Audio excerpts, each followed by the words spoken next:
Factorise trinomials. Factorise trinomials. 3 terms. Ooh, there's some of the difficult ones in grade 9 and 10. Right? It's factorizing trinomials. Because they're not always that easy. But the most important thing to remember with trinomials is you get those 4 options. The plus and the plus, minus and the plus, minus and minus, plus and minus. Okay? And the important thing to remember is when they end with a negative, whenever they end with a negative, one bracket will be positive, one bracket will be negative. If it ends with a negative, it's got to be positive and negative. If it starts and ends with a positive, it's easy, they're both positive. And what happens when it's a negative and then a positive? Then it's negative and negative. Okay, so you can say x plus and plus for this one. For this one, you can say x minus and minus. For this one, you can say x plus, x minus. And for this one, you can also say x plus and x minus. You can fill that in without calculating anything, without any calculations. You can put it in. Okay, it has to be like this. Okay, because a plus times a minus gives you a minus at the end.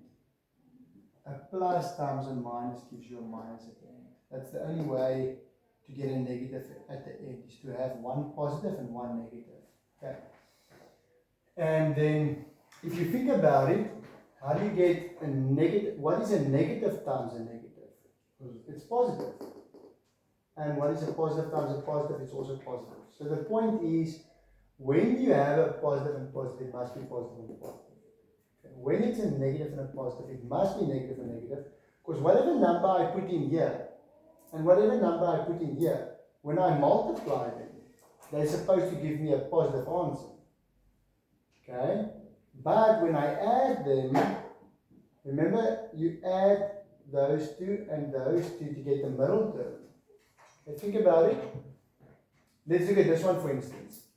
The middle term is 7. Okay, now let's go to this one first and let's make sure. What are we going to do? How do we get to 12? 12 times 1, 6 times 2, 4 times 3. 6 times 2 is 12. But now when I add them, 6 times x, let's say we put in 6 and 2. Okay?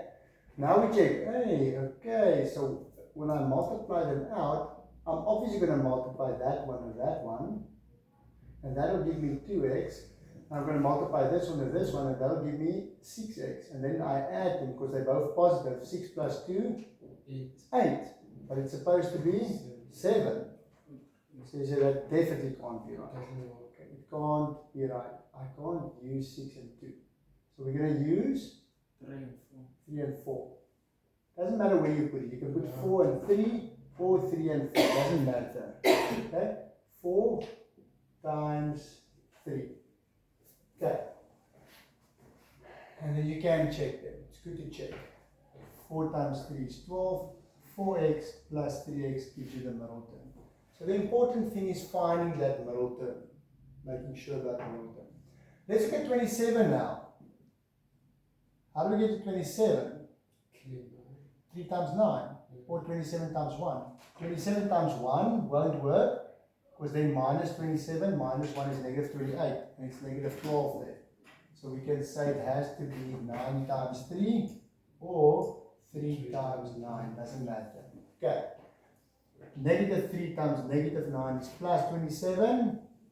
Minus 3x minus 9x gives you minus 12x. Remember to check the middle term. Okay. You see how much it helps if you know the signs. If you know it's a negative and a positive here, you know it must be negative and negative, then it's easier to find the right combination. Okay? So when it ends with a negative, we said it's got to be positive and negative. Then to get to 6, 6 times 1 or 3 times 2. So what do you guys say? 2 and 3. Okay? And in that order, yeah. Exactly in that order. Put a plus 2 there, put a minus 3 there, and then plus 2x minus 3x, because that's how I multiply. I multiply this one with this one, that one with that one, to find my middle term. Multiply that one and that one. Then this gives me plus 2, this gives me minus 3, and then plus 2 minus 3 gives me minus 1. So I know it is correct. Okay, I know it's correct. And then the last one, to get to plus 1x here, negative 12 there.